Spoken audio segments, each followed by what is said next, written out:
check out purposelyhere.com, where you will find my self-published book.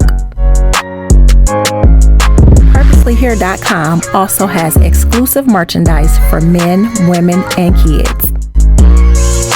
Purposelyhere.com is also available on your mobile devices. Stay tuned and enjoy the video. What is up, YouTube? It is Demetria Beckham, and I am back with another video.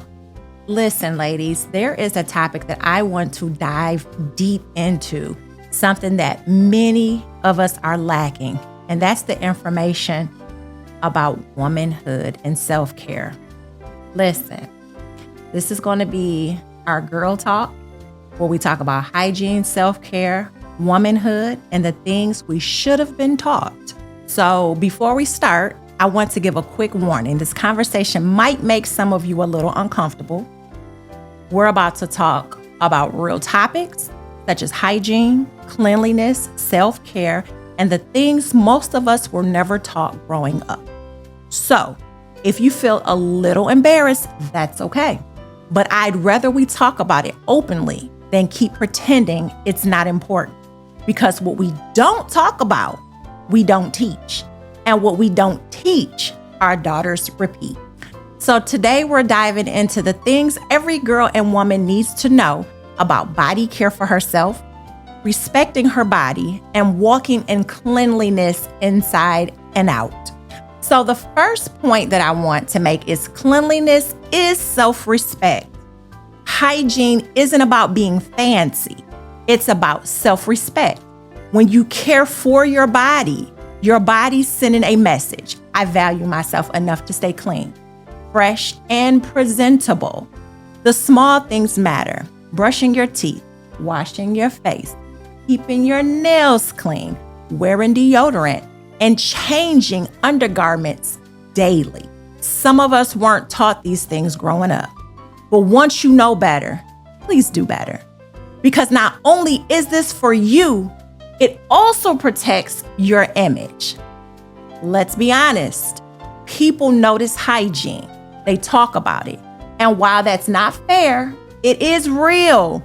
You deserve to be talked about for your confidence and character, not for having an odor or appearing unkempt. When you're clean and fresh, you walk differently. You do stand taller. Next point, your cycle is not nasty. It's natural. We need to take the shame off of our periods. Your menstrual cycle isn't dirty. It's your body doing what it's designed to do. But you do have to manage it properly. Change your pads or tampons every few hours. Keep wipes or a small hygiene kit with you when you're out. And let's talk about underwear. If you have period panties, that's fine. But they need to be clean and well kept. Use peroxide or shout spray to lift the stains before washing. A real woman doesn't let embarrassment stop her from staying fresh. Even on your period, cleanliness is possible and powerful. Point 3, panty liners are your friend.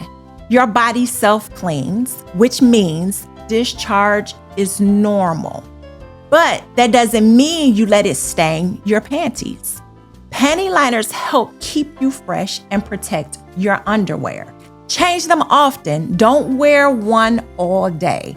A clean woman is a confident woman. And confidence isn't in lashes or clothes. It starts with knowing you smell good, feel good, and look cared for. Because let's be real.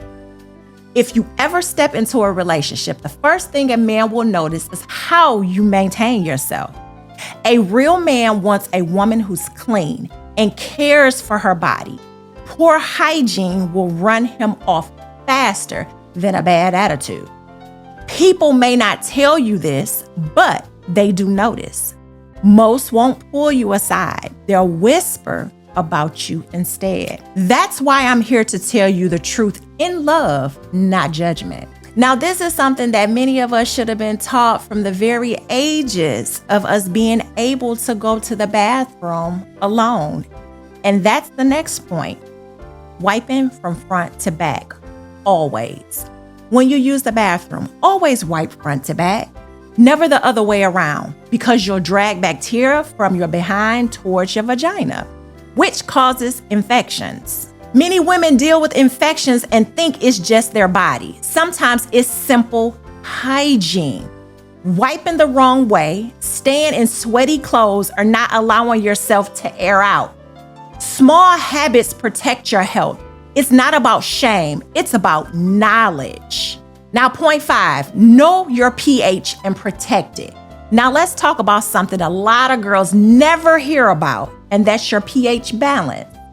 Your vagina has natural balance of healthy bacteria that helps keep things clean and odor-free. That balance can be thrown off by things like scented soaps, tight clothing, poor diet, or, yes, sexual activity. Now, let me be clear.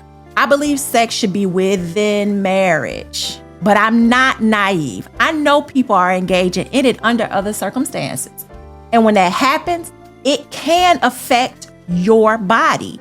Sex can change your pH level, especially if protection isn't used or if your partner isn't clean. That's why you have to be mindful, because once your pH is off, your body will tell you. You'll notice odor, discharge, or discomfort.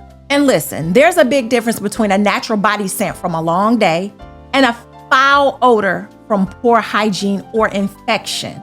When you open your legs to a man and it smells like death, that's not something you can hide. That's something that needs attention. No real man wants a woman who doesn't take care of herself, physically or spiritually. So if you're grown enough to be intimate, you need to be mature enough to handle your hygiene responsibly. Point 6, we joke about it, but we need to teach it. Somewhere along the way, we started laughing about hygiene issues instead of teaching them. We see a girl who smells off and clown her instead of helping her. That's not funny. That's failed sisterhood. If you see a younger girl struggling, pull her aside and help her. Show her what to use, how to clean, and how to care for herself. And let's be honest, good hygiene can be expensive, but self-care doesn't have to break the bank. Stores like Dollar Tree carry affordable soap, wipes, deodorants, feminine washes. Sometimes you got to do what you got to do until you can do better. There are also local shelters and community centers that offer donated hygiene products. There's no shame in using what's available. The shame is in neglecting yourself when help does exist. And 7, but not limited to these 7, keep that in mind, self-care is spiritual too. Cleanliness isn't just physical, it's spiritual. When you're clean, your spirit feels lighter. You move differently, you think clearer. Keeping your body and space clean shifts your energy. It builds discipline and self-respect. 2 things every woman needs. And before we wrap this up, ladies, this isn't about perfection. It's about awareness, care, and breaking cycles, because what we don't address keeps repeating. So let's stop joking and start teaching. Let's raise girls who know how to care for themselves and women who lead by example. Because a woman who's clean, confident, and conscious of her worth carries herself with quiet power. Take care of yourself, sis. Not just for how you look, but for how you feel. Because self-care isn't vanity, it's value. All right, you all. So if you like what you heard today, please, please, please, please like, share, and subscribe to my channel. Do not forget to check out my website, purposelyhere.com, where you will find both of my self-published books. One I have specifically for the ladies. All right, until next time, you all be safe and peace.